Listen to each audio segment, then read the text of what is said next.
everybody. Hi. So, my name is Craig, Coach Craig Householder. I'm the owner here. For those who don't know me, who is no one. I'm the owner and head of Hero Development here at Heroes in Training. So, on behalf of myself and all of my staff, I'd like to welcome you to this presentation on the 66-Day Challenge. This is a step-by-step system to change your life. So I like to start with this quote by John Maxwell: if your habits don't line up with your dream, then either you need to change your habits or change your dream. And what I think Maxwell points out here is that we're all just a collection of our habits, right? So for better or for worse, we're just a collection of what we do routinely. So if we want to change and we want to be that best version of ourselves, then our habits need to be in line with that. So I want to start by thanking some people. First of all, I'd like to thank all of you for taking time out of your busy day to be here with me.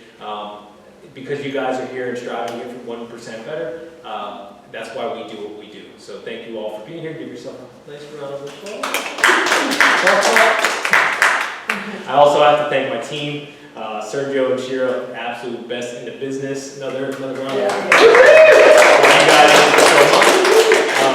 My wife and my son, Jack, they're my why. They're the reason why I do what I do. So big thanks to them. And then finally, my coaches, all my mentors, and then all the authors of all the information that goes into this presentation. So this is the culmination of about 10 years of research for me, and none of the ideas that are in this are mine. Outside of my story, everything else was made by these incredible authors, and they came up with these incredible systems and this incredible way to change your life, and I owe all of it to them. And then finally, I got to thank these people, my heroes.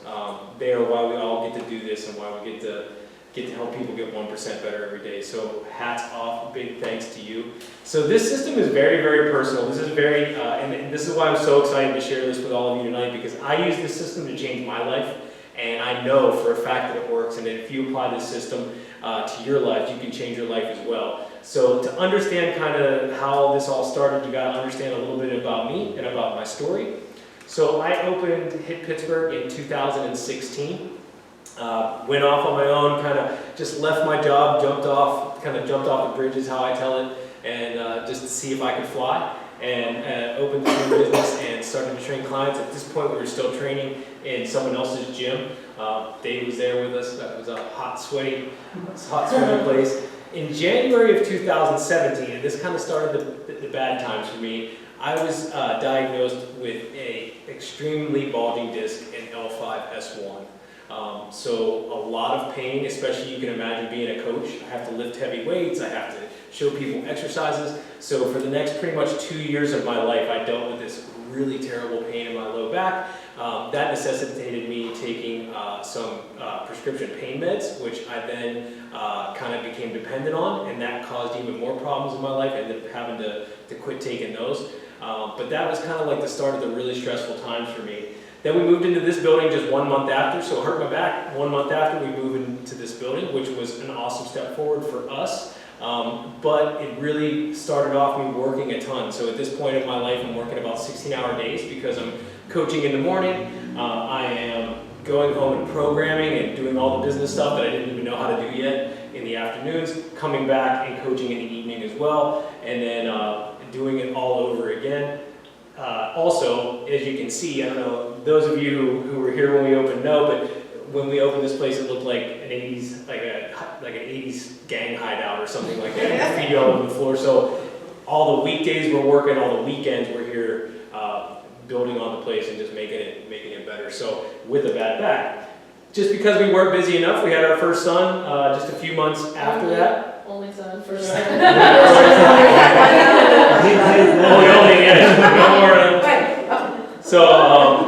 So at this point in my life, so now I'm really stressed out because on top of working the double week, I had exactly like 3 or 4 days off when Jack was born, and then I went right back to work.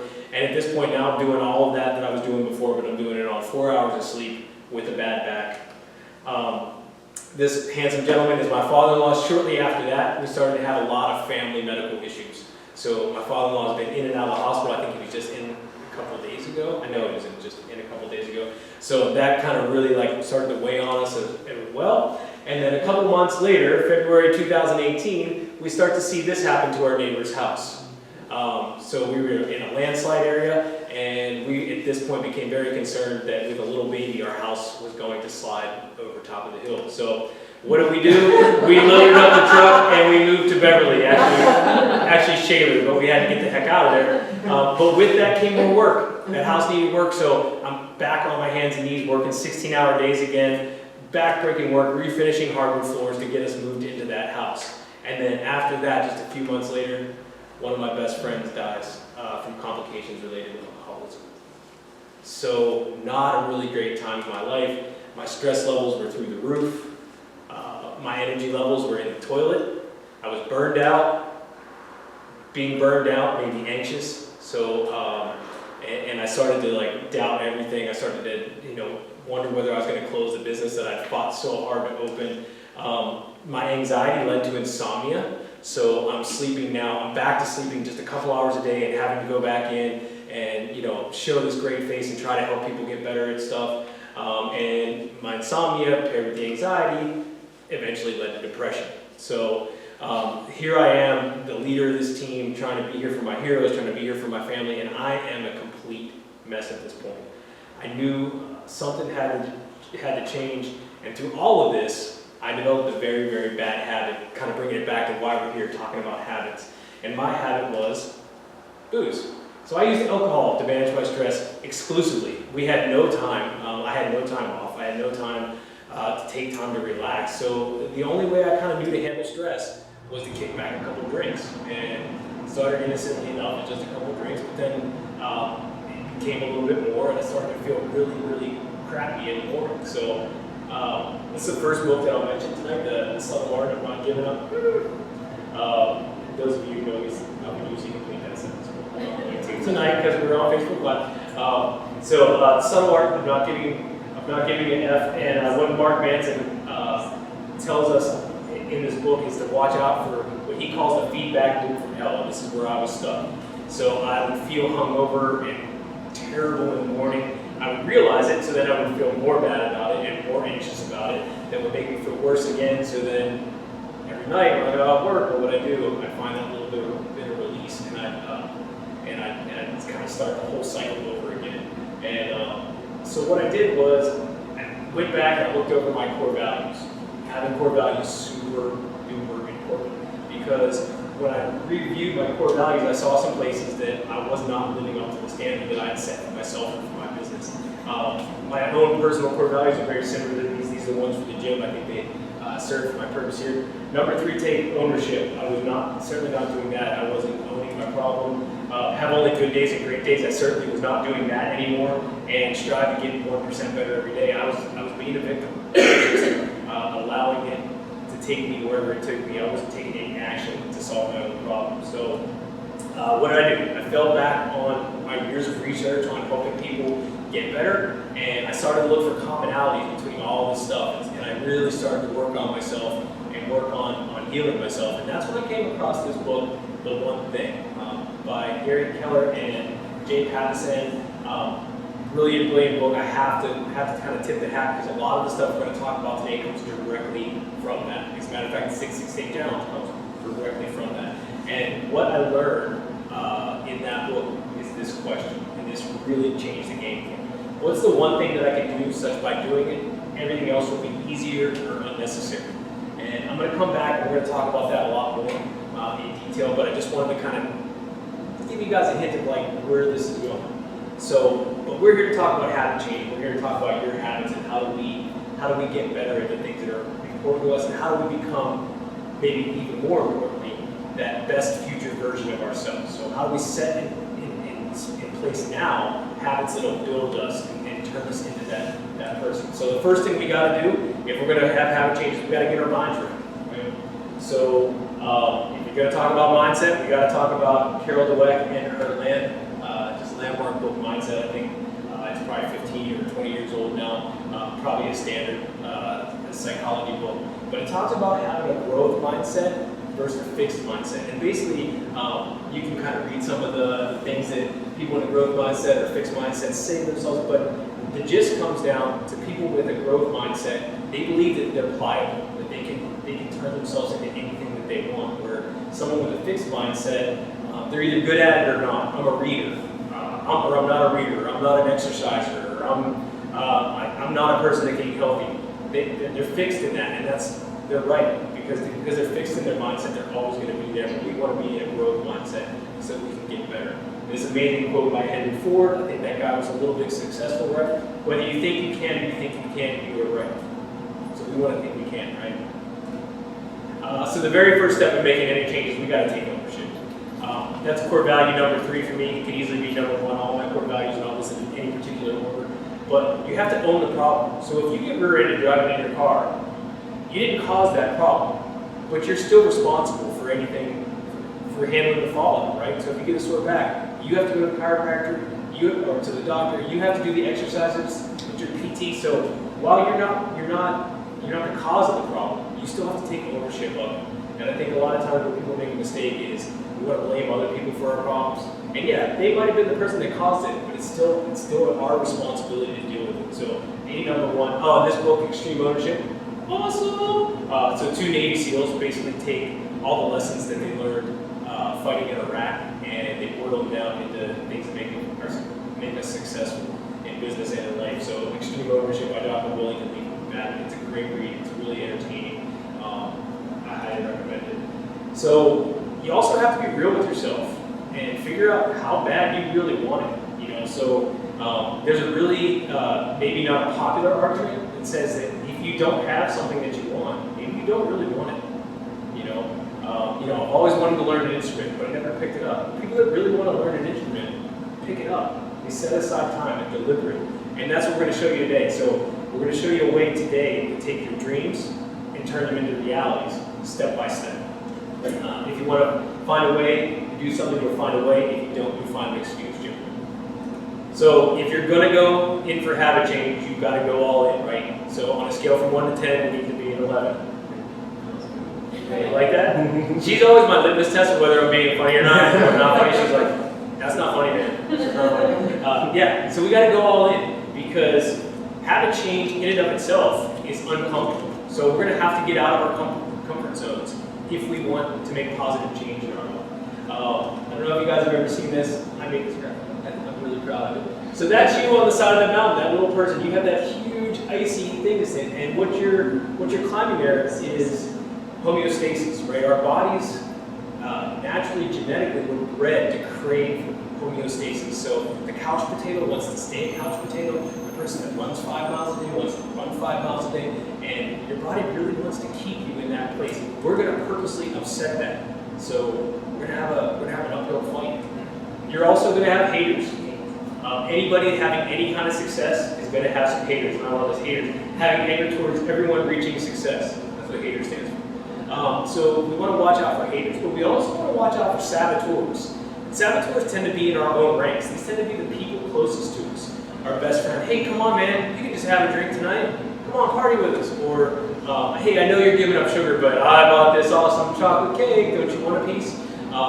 So what we're going to do with this system, and that's why we layer success on top of success, and technique on top of technique, we're going to give you the Jedi mind trick to take haters and then put them on your team. Because with team, together everyone achieves more, right? So we're going to give you the tools to take those haters or those saboteurs, the biggest competitors, and try to get them on your team to breed success. Just a little bit of advice as we go through this: be corny. That's my buddy Corny.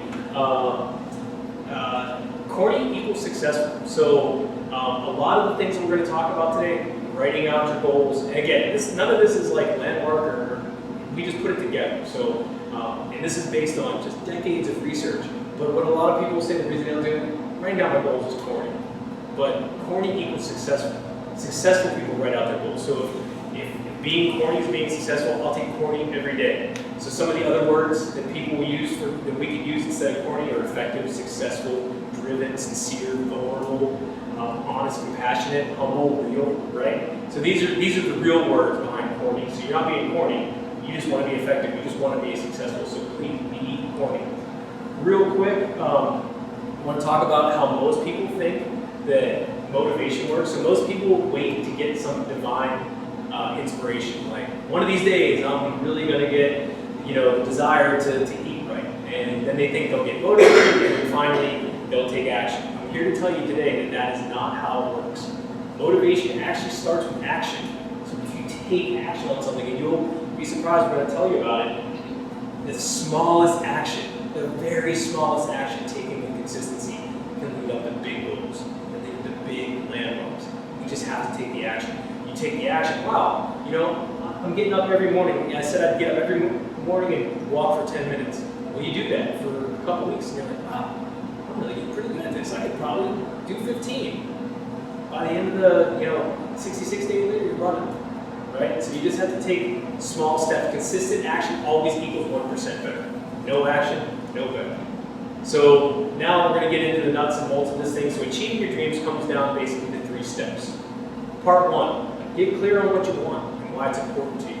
And I'm going to add, write it down, and we'll talk a little bit more about writing it down, how important that is. But to really just understand what it is that you want. Part 2, identify which habits move you closer and which habits move you further away from your goals. Again, write it down. Finally, part 3, just implement this system. If you work this system, I promise that it works for you, because we layer success on top of success, technique on top of technique to make you successful. I guarantee 100% that if you follow all of these steps, you will get what you want.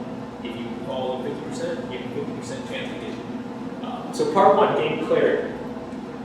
If you take only one thing away from the seminar, let it be the power of the pen. Write it down. Write things down. Write down your goals. Write down your action plans. Write down what you're going to do when you mess up. But start by writing out your core values. So you notice like that's kind of what got me back on track, right? I had to examine those core values to see where I wasn't living up to my core values are basically my best future version of myself. If I'm doing all of these things, then I'm being the person that I want to be. And just by taking a minute to look over my core values, I very easily determined that, no, I was coming up short. And those were the areas I needed to focus on to get back on track. I kind of debated whether or not to put this in here, but this is such a cool drill. All of this stuff is in your information packet if you guys decide to do the challenge. So take notes certainly, but all of this is in a 15-page guide, step-by-step laid out for you. And we're not going to start the challenge until next Thursday, so it gives you a week to actually work on this background stuff, because this background stuff is really where we find success. You can just do the thing, but I don't guarantee success if you do. If we do this background work, we will be successful. So the first part of this, and this is from the book High Performance Habits. Sergio, I know is reading this right now. This is a brilliant, brilliant book. It's very dense. There's tons of stuff in it. But this drill really changed my life, so I wanted to share it with you. So it basically asks you to just do a little audit of how you are right now. And you can do this for any aspect of your life. Obviously, we're talking fitness, nutrition, things like that here today. But this can also be, how am I with my loved ones? How do I act? How do I perceive myself now? And when I did my honest thing, I came up short. I wasn't present a lot. And I found some things that I didn't like about the way I interacted. Step 2, now ask yourself, who do I want to be in the future? If I was the best version of myself in the future, who would I be? How would I act differently than the way I act now, right? Write out your answer, all this, write it down, write it down, write it down. Finally, that best future self, can you boil it down to 3 aspirational words? So basically what it comes down to is, what do I need to get better at to be that best version of myself? And you're going to take those 3 aspirational words and you're going to program them to annoy the shit out of you in your phone. So mine goes off at noon, 2 o'clock, and 8 p.m., right? Every single day. And what does it remind me of? And just so you guys know that I practice what I preach, it reminds me of these 3 things: relax, love, and listen. So these are not just kind of like, feely good words. They all really mean something to me. So what does relax mean to me? So I tend, again, how am I now? How do I want to be in the future? I tend to be very stress reactive, right? So when, say, enough people don't show up to my talk, I get a little bit anxious, right? But my best future version of myself isn't like that. The best future version of me is the kind of guy that gets slammed with the bad news and just goes, okay, how do we move on? How do we fix this problem? So relax is my reminder to myself to take a step back and not to be so reactive every time. Love for me means being present. So for me to show love to someone, I need to be in the same room with them. And I found that I was doing it backwards, right? So when I was here with my heroes, trying to help them get better, I was showing love to my family because I was thinking about my kid being home with them. When I was with my kid at home, I was thinking about work and how do I help people, and well, Kathy's got that little Sartorius thing going on, and what do I do about that? So I wasn't showing love to anybody. So love reminds me that when I'm in the room with people, to give them my full undivided attention. Listen is my last thing, and it took me weeks, and Becky will tell you, it took me weeks to come up with these words. I tried them, I threw them out, and I landed on these, and I may change them again. And as I developed into my best version of myself, I may decide that these words don't work for me anymore, and I need different ones to keep progressing. But listen to me. I think I was the type of person that listened to respond. I have a ton of knowledge about fitness, and I want to get you to the point so I can tell you what I think about it. And that's not the way to be for me. Like, I want to be that person that gives you my full attention, that listens so I can hear what you're saying, so I can give you the best answer, not just the answer that gets it over quick. So those are my 3 words: relax, love, listen. Every single day. As a matter of fact, if we're here in about 2 minutes, my phone's going to go off and say, 2 minutes, my phone's going to go off and say, relax, love, listen. So yeah, that's a great exercise. I encourage you all to do it. Finally, write out your goals as if you've already done them. On average, people who write out their goals are 40% more likely to be successful. 40%. So in statistics, if we get a 2.5% bump, we're really stoked about it, right? In progression with exercise, if I can put a 2.5% more load on you on Thursday than I did on Wednesday, I'm really stoked. This is 40% more likely to be successful. And you're going to see these numbers pop up. And remember, this system is layered on top of itself. So if you're 40% more likely here, and you're 80% more likely here, and you're 1,000 more times likely to accomplish what you're set out to do. And that's what we're here for today, right? So finally, the last part of our little written prep work is to ask yourself the 5 whys. So knowing what you want to do is not enough, because let's look at this person. Their goal is they want to lose 40 pounds. Well, when it's 16 degrees out in the morning and there's an inch of ice on your car and you have a 5:30 workout, you think losing 40 pounds is the thing to get you up and get your ass in the seat? No, you gotta go deeper than that. So you just ask yourself 5 whys. Why do I want to lose 40 pounds? Because I want to stop worrying about my weight. Why do I want to stop worrying about my weight? What will be better if I do that? Because I want to be a good example for my daughters. Now we're getting there, right? We're getting to that real why. Why? Because I want my daughters to grow up to be healthy and not to have these concerns that I have and to suffer the way I do about always being worried about my weight and what other people think. Why? Because I love them and I want them to spend their energy on living life and not worrying about their weight. So, wow. We went from, I want to lose 40 pounds to this lady's or guy's concern for being an example for their daughter. Do you think that's going to get you out of bed at 5:30 in the morning when it's 16 degrees out and you have an inch of ice on your windshield? I think it will. So ask yourself the 5 whys. And people are going to tell you, there's my man Corny, this shit is corny. It's corny. It is. Be corny. Corny equals successful. Okay? All right. That was part 1. Part 2. Identify which habits move you closer and which habits move you further away from your goals. So now, this is the part where we have to really start taking a look inside. And what am I doing now? And does that lead me to where I want to be? But I want to kind of drop some, these are people that are way smarter than me, and just to kind of reiterate how important habits are, I'm going to read just a few of these for you. You guys can read these over more if you Google habit quotes. There's 1,000 of them. Everybody from Benjamin Franklin to Aristotle has been written extensively on habits. Successful people aren't born that way. They become successful by establishing a habit of doing things unsuccessful people don't like to do. Another one from Maxwell: you'll never change your life until you change something you do daily. The secret of your success is found in your daily routine. I love this one from Colin Powell: if you're going to achieve excellence in big things, you develop the habits in little matters. All-time favorite habit quote right here, Frank Hall Crane: habits are safer than rules. You don't have to watch them. You don't have to keep them either. They keep you. So when you're trying to make a change, your habits keep you. It's something you don't have to worry about, right? So healthier people just have healthier habits, right?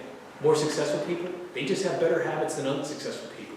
We're going to teach you today how to reframe your habits. And there's a bunch more. Excellence in Art, One Way Training and Habituation, Aristotle, and we could just go on and on with the quotes, but I'll kind of just leave it there so that good habits are worth being fanatical about. I like that one too.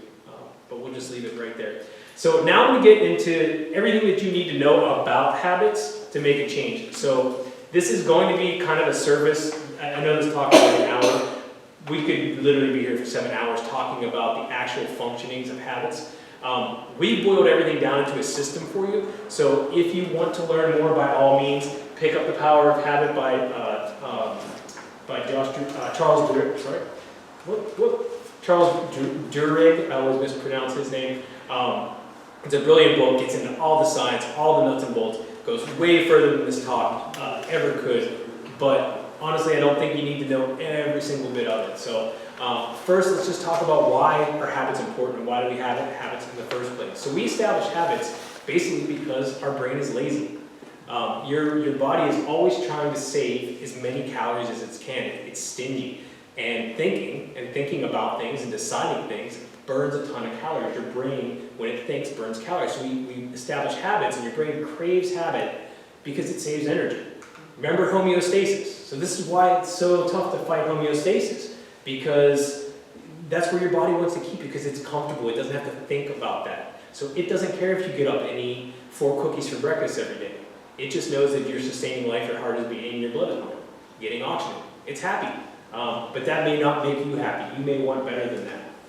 So here's kind of just real quick how habits work. Every habit has a cue. So this is, or the trigger, right?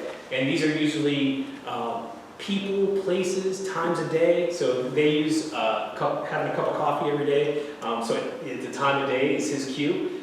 And then number 2, the routine, that is technically what we think of as the habit. That's the thing that we're all trying to change, right? And then every routine gives us some kind of reward. A physical reward, a cognitive reward, or an emotional reward. So he's, gets the cue, it's 9 o'clock, 3 o'clock, whatever. I don't know who has coffee at 3 o'clock, but okay, coffee at 3 o'clock. He has his coffee. His reward is he gets a little caffeine boost, or he just gets a little good taste from that coffee, right? So the thing that we really want to think about here is that the reward may not be what you perceive it to be. So I like to use this example of okay, so guy's in his office, he gets up, he walks over to 3 cubes away where one of his friends has a bowl of candy sitting on his desk, and he eats the candy. So a lot of people would think, wow, he eats candy every day, he's really after that sugar rush. But when he starts to examine it, what he realizes is he just likes that social break. The reward is not actually the sugar. So maybe we could have a carrot or a bowl of veggies there, and it would be the same effect, because what I'm really looking for there is not sugar, it's to go say hi to my friend and take a break from work. So what I'll say about the habit loop is that the reward sometimes is not what you think it is. It may be something a little more friendly than always a craving or something like that. We're going to get into how do we change a habit. So this is from The Power of Habit. So the idea here is to keep the cue. The cue is going to stay the same. The reward is going to stay the same. We're just going to insert a new behavior in there. And that makes habit change a lot easier, right? So we're going to just keep the same cues all the time. We're going to go ahead and we're going to try to keep the same reward. We're going to see if we can replace just a slightly better behavior in the middle there, right? And then they touch on belief here. We're going to get really deep into self-efficacy, so I'm just going to mention it, that to make any change in your habit, you have to believe in yourself and believe that you can do it. I showed this last slide only because it mentions keystone habits. We're not really interested as much into organizational habits, but keystone habits are really cool. Food journaling is usually the one that I like to pick on the most because it has some really great carryover. So people that food journal realize that they tend to, so they're just, the habit is actually just writing in the journal, right? Which in and of itself does some stuff for you, but not as much. They tend to exercise more. They tend to pay more attention to how much they're sleeping. So all these other good health benefits come when we adopt this keystone habit. So when you think about developing your habit, because this is all about you guys, this is all about you developing your habit that you want to get better at, kind of keep that in mind. What might spill over into some side bonus, right? All right, so everybody's ready to go, right? So how do we get started? First thing we're going to do is we're going to make a list of your current habits as they pertain to your goals. So let's look at Sarah. Sarah's goal, and she did a great job. She wrote it as if she's already accomplished it. She wants to lose 20 pounds of fat before her 20th high school reunion on June 8th, 2020. She looks amazing in her dress, and her ex is totally jelly. So what she did is she pulled out her paper. We're back to the pen and paper again. What habits does she already do that move her closer to her goal? Well, I like to work out a couple times a week. I do that pretty regularly. That moves me. And she eats a healthy breakfast every day. So what we're doing here is identifying strengths and weaknesses, because habits don't always have to be attacking our weaknesses. Sometimes they can be building on our strength. We can do more of something we're good at, or we can take on a challenge of something that we're bad at. It's really a personal thing, right? And we're going to talk, and you're going to be surprised, but things that add things can be just as powerful. And then she's going to list all the things that take her further away from her goal. She drinks 3 Pepsis every single day. Is that going to be good for losing 20 pounds? Probably not. She rarely eats lunch, and said she just snacks on sweets most of the day. Is that going to get her where she wants to go? Probably not. She only gets about 5 hours of sleep. So what she's doing is just doing an audit of herself and saying, hey, where can I get better? Where do I have room to improve? Or what are my strengths or weaknesses? But the $1 million question, right? How do you know what habit to start with? The focusing question, right? So what is the one thing I can do such by doing it that everything else will be easier or unnecessary? And what I really think is important, the whole book is called The One Thing. They focus on one thing. I think the biggest mistake that most people make when they're attacking their fitness or their nutrition or any problem in their life is they try to do way too much. So this, I think, is really interesting. And here we go. We're going to stack some more layers of success. Research has shown if you take on just one change at a time, you are 80% likely to be successful. When you take on 2 behaviors at a time, look at how that drops. We went from 80%, we went from a low B to a clear F just by trying to do more. So I'm giving you guys permission to do less. Do less. 3 behaviors, we're less than 5% chance. So how many people, when they try to overhaul their nutrition or they wanted to lose weight, started to run 10 miles a day, started to eat nothing but broccoli and chicken every day, and started to try to sleep 12 hours, you know what I mean? So you really throw all in, and you're just whacking your ability to be successful. And if you're not sure, do a written benefit and cost analysis. This will tell you very clearly and very quickly whether or not a habit that you have is supporting your goal. And people are going to tell you that this is corny, and they're right, this is corny, but this is what we do to be successful. And I just wanted to share with you guys, just to show you that I worked all these steps myself. So here's my cost-benefit analysis of keeping my daily drinking habit. So there are benefits. There are benefits with any habit, good or bad. Why else would you do them if there wasn't some benefit? So I had fun drinking with my friends and my neighbors. In the moment, it was a great stress reliever. That was kind of my routine. It would knock down my stress, and it reduced my social anxiety. On the other side of the coin, contributed to my insomnia, which made me feel terrible. And when I wake in the morning and I was tired and down most of the time, fueled my anxiety and my depression, caused me not to be my best for my team, my family, my members, my heroes, kept me from being present with Jack and Becky. I could add my heroes as well, enabled me not to find healthier outlets. So when you take away that crutch, when I stopped taking the pills for my back, I was forced to heal myself because I didn't have that thing to mask my pain anymore. I actually had to go out and heal myself. The best thing I ever did was stop taking those pain pills. And then it caused me not to want to work out. And a lot of empty calories from alcohol caused me to gain weight and look fat. So then I'm supposed to be leading this team of people, and I don't even look the role anymore. Addiction runs in my family, and I knew if I didn't get on top of it, it was going to get worse. It caused me to violate my core values. It's expensive, and I just watched my best friend die of alcoholism, and I had way too much to live for. So you could see, just by taking 5 minutes to write this down, it was pretty clear where I needed to go, right? And if you do that, you'll get the same result. You'll see clearly whether or not. So if you know the answer to this question, don't answer. This is for the people who don't know. On average, how long does it take to change a habit? Any guesses? 5 weeks. Close. 66 66 days! I told you I got it right? I talk to all you guys all the time, so of course you all know it. But yeah, 66 days. And again, this is from the book, The One Thing. They studied it, and they found out, so most people say, when you ask that question, the two most common answers are 21 days and 30 days, which I don't know where that came from because it's completely BS. It's just one of those things that they said, right? And we'll learn in a second why 21 days and 30 days are really kind of laughable. But yeah, it takes 66 days for most behaviors. A more complicated behavior, like me, basically taking a lifetime of drinking and not drinking anymore, is going to take longer than 66 days. I'm not here to say, hey, you can get off heroin in 66 days. It's not going to happen. That's going to take longer. Some other behaviors, if you're trying to, change, turn left out of your driveway instead of turning right, you may nail that in less than 66 days. But on average, most behaviors are 66 days, hence 66-day challenge. So this is super powerful. If you're going to take any notes today, learn this. Habits that add something are just as powerful, if not more so, than things that take it away. What do I mean? So normally when we make a change, and this is a misstep that I think a lot of people make, we take something away, we deprive ourselves.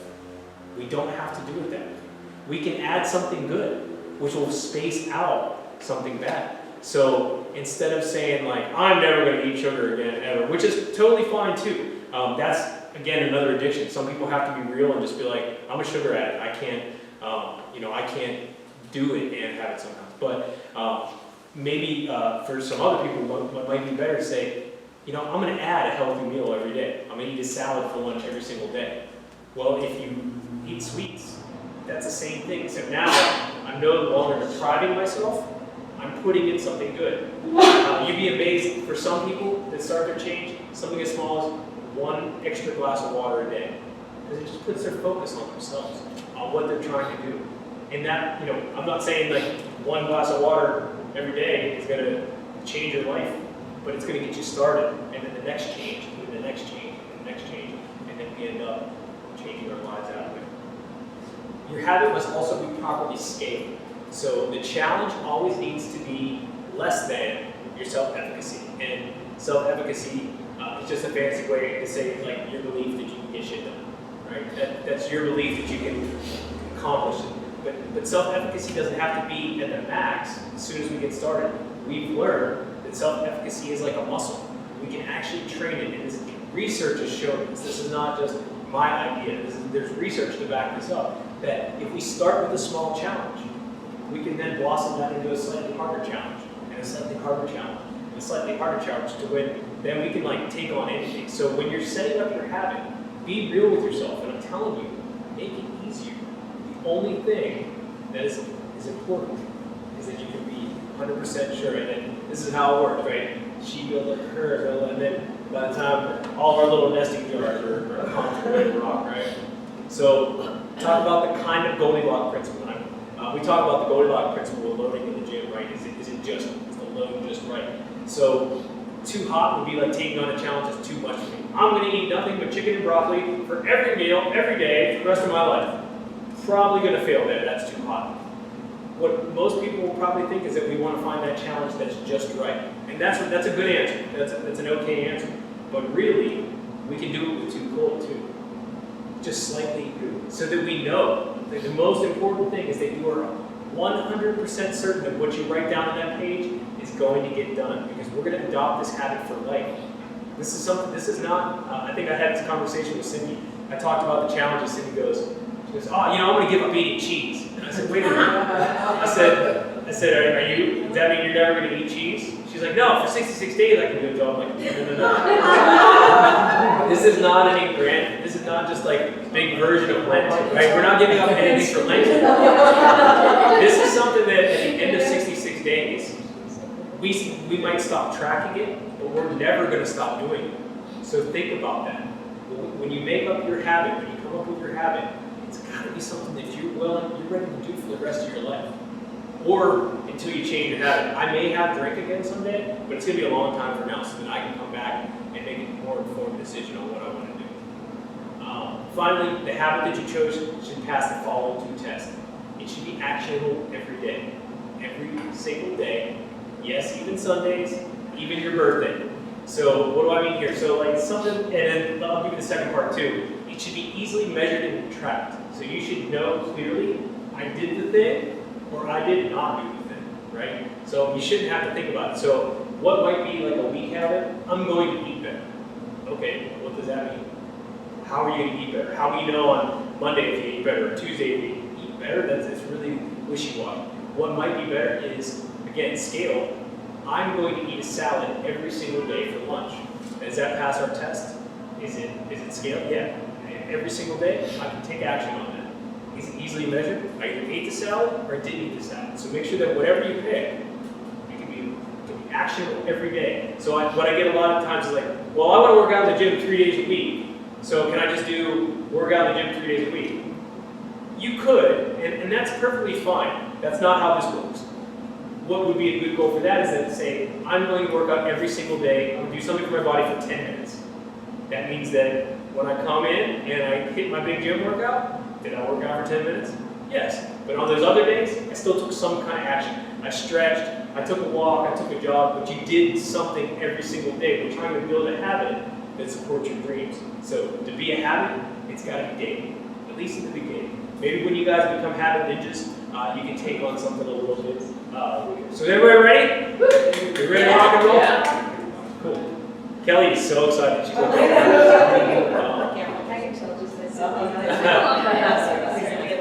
that's okay. I gave this talk earlier to my mom, Becky, and my niece, and they were all like, It's a great talk. I'm not done yet. It can get way worse. Don't congratulate me yet. This is going to get way worse. Trust me. All right, so here's the system. The 66-day challenge system. This is the thing that we put together for you to get to know later. We're going to get these awesome calendars, these awesome big calendars that we don't have any. We can actually just use one of these. Because there are definitely not 50 of you.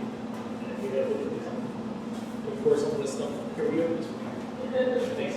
So we have these nice big 11 by 17 calendars. You tell I talk about nutrition. That we are gonna. The goal here is to hang this. We made them super big and super obnoxious on purpose. They're huge, right? Because I want you to see this thing every day.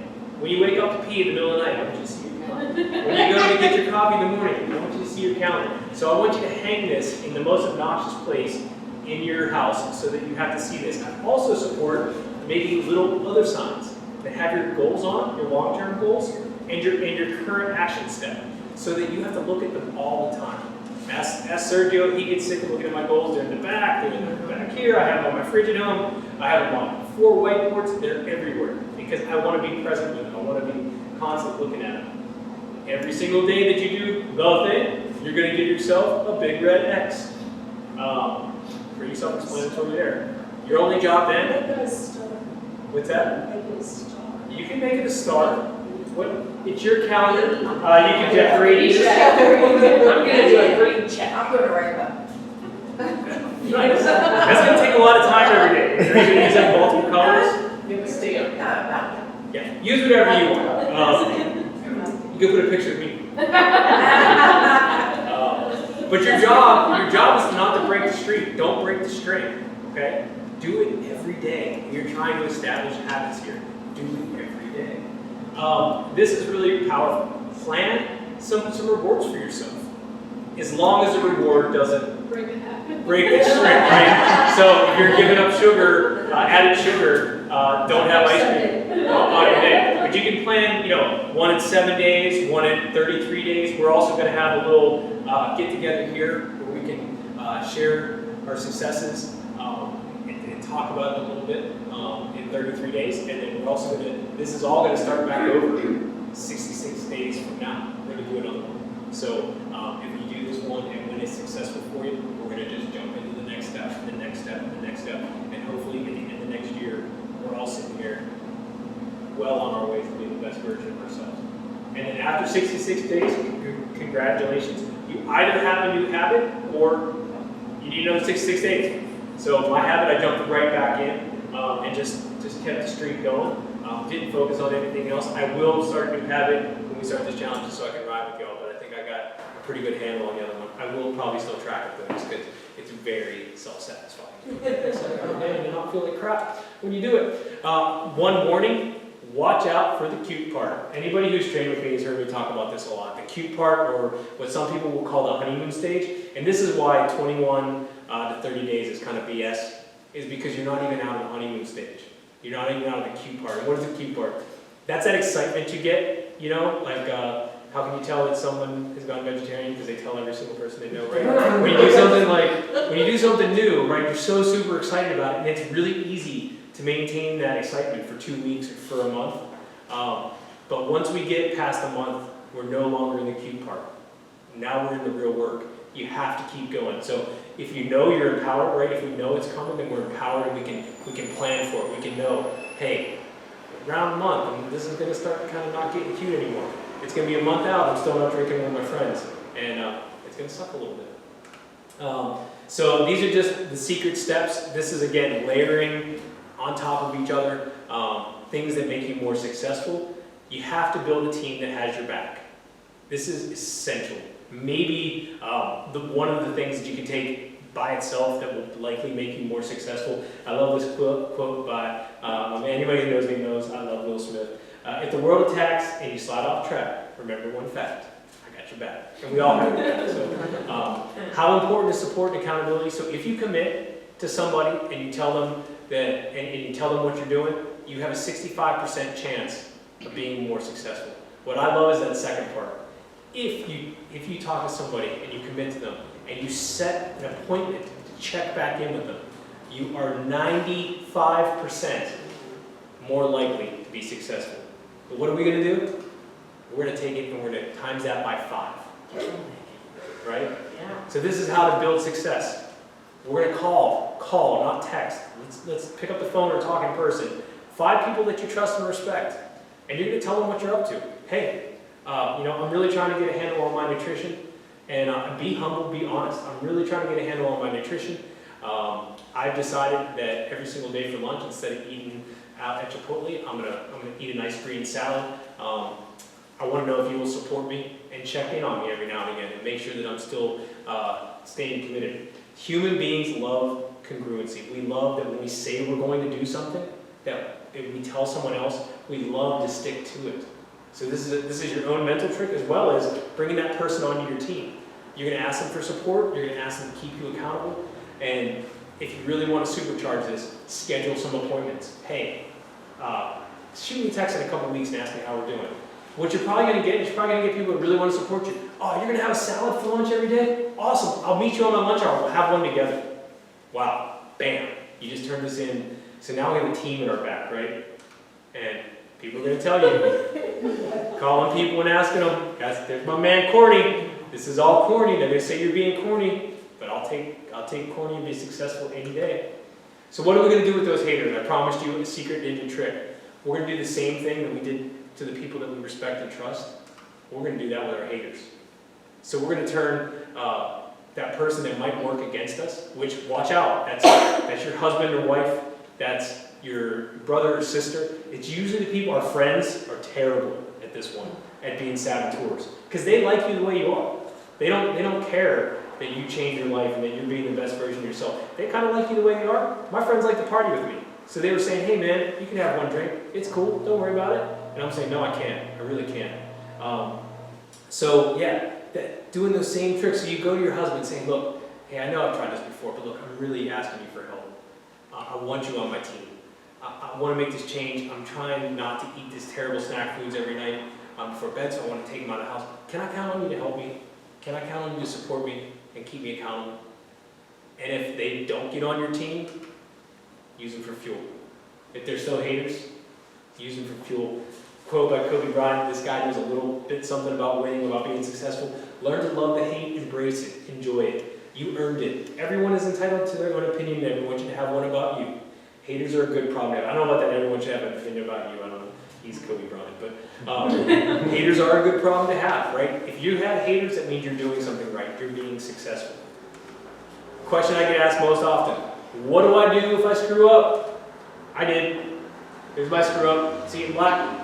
Have a written plan for when you screw up. Again, more corny stuff. But think about when you're sitting there with your pen and your paper, you're in your right mind. You're thinking about the future. You're thinking about what is the best version of me.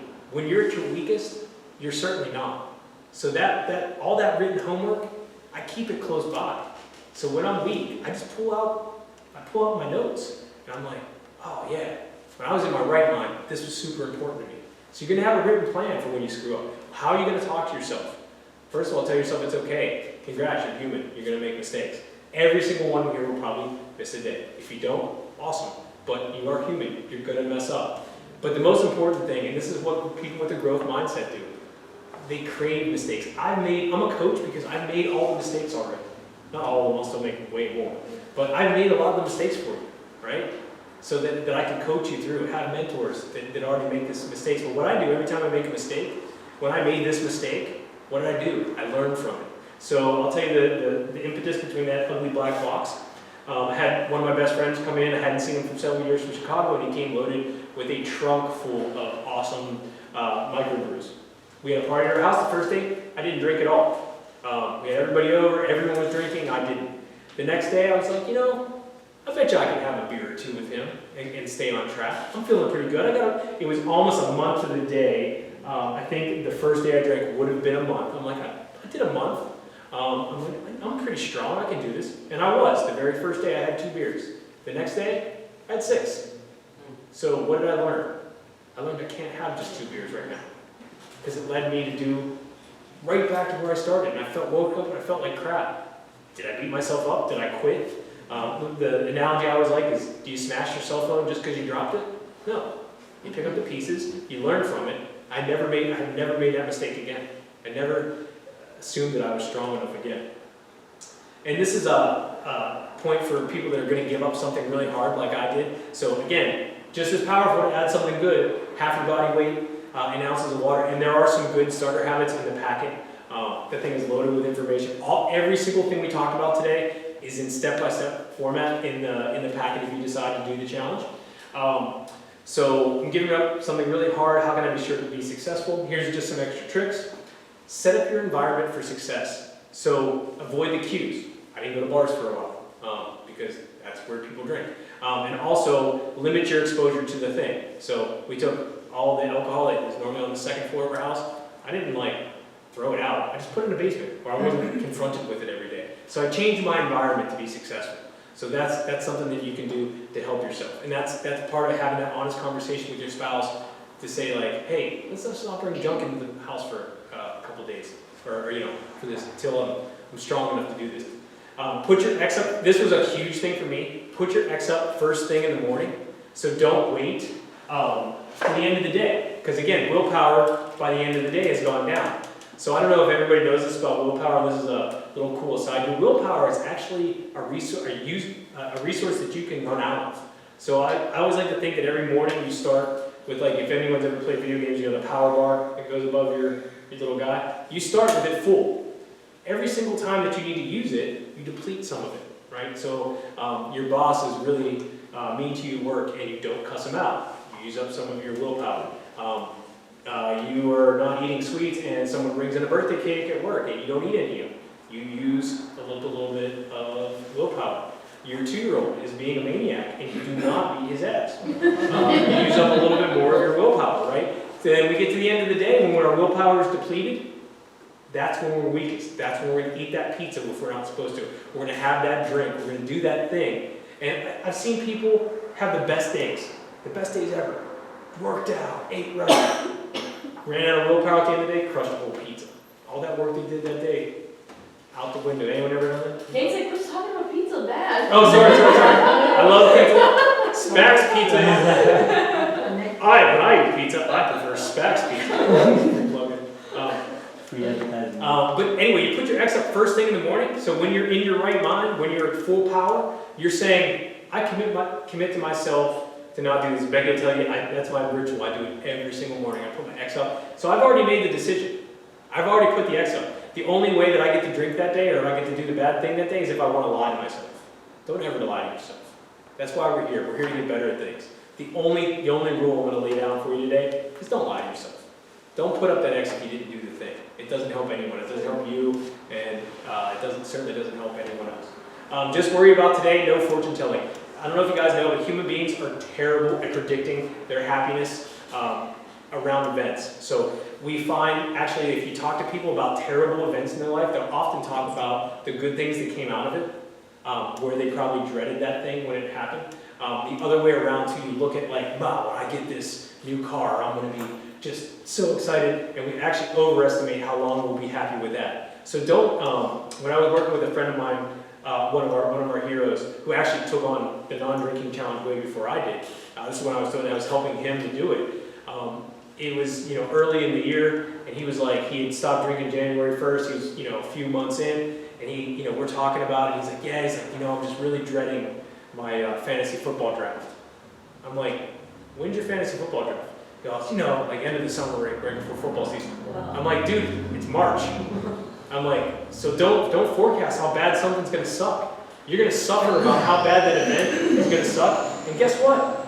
It's probably not gonna suck, because you're not gonna be the same person then that you are today, right? You're gonna have that several months of not drinking and feeling awesome. So you're gonna go into there and like, you're almost gonna be like, yeah, I look at this challenge, and like, the day that you wake up after that draft and everyone else feels like they just got hit by a train and you're up cooking breakfast, you're gonna feel great. So don't forecast. Don't tell yourself how bad something's gonna suck or how good something's gonna be, because you just don't know. Finally, going back to nip those, this is a power habit, is to just go after those people that are gonna throw you off track. Put them on your team. Boom. And most important thing is just stay focused. Remember, we started this whole thing because we want to be the best version of ourselves. So, and then I wanted to share this with you guys just so you know that I'm not full of crap. I wanted to show you my calendars. This is crazy, but we're going to start the new challenge at exactly the 100-day mark. And I count those 2 days I messed up. I'm human, I messed up. Big shit, who cares? I messed up. But I learned, right? As long as I learn from it, I get better. So yeah, those are my calendars to prove that I actually did the thing. And now I want to talk a little bit about who this challenge is for. If you're ready to take action and become the best version of yourself, then this challenge is for you. I mean, if you want to make lasting progress in the next 66 days and take actual steps towards being the best version of yourself, then this challenge is for you. If you want to learn a system, and we can use this system over and over again, we're going to learn it one time, but we're going to use it a bunch so that we can eventually arrive at that best version of ourselves, then this challenge is for you. And if you want a team in your corner, this awesome team, step by step, then this challenge is for you. But it's not for everyone. This challenge is not for people that would rather be unsuccessful than corny. If you're worried about how you look, then you're probably not going to have success. If you think you're going to get there just by wishing for it or hoping, I can tell you right now that's not going to work, but maybe this challenge isn't for you. I tried that. I tried to hope that things would get better, and they didn't. I had to take action. If you're only interested in going at it alone and making progress, then and not making real progress, then this challenge is not going to be for you. You should just skip it. Finally, if you're a negative or cynical person and feel you can do this all by myself, or if you're a whiner, moaner, complainer, or in outside circumstances feel lack of results, don't do this challenge because I don't want to do it. But none of these people are true. Alright, so I had more stuff to tell you, but I think I'm just going to stop there. And I want to tell you guys, the reason I'm so excited to present this is because I seriously and honestly believe that this can change your life. It changed mine, and I know it can change yours.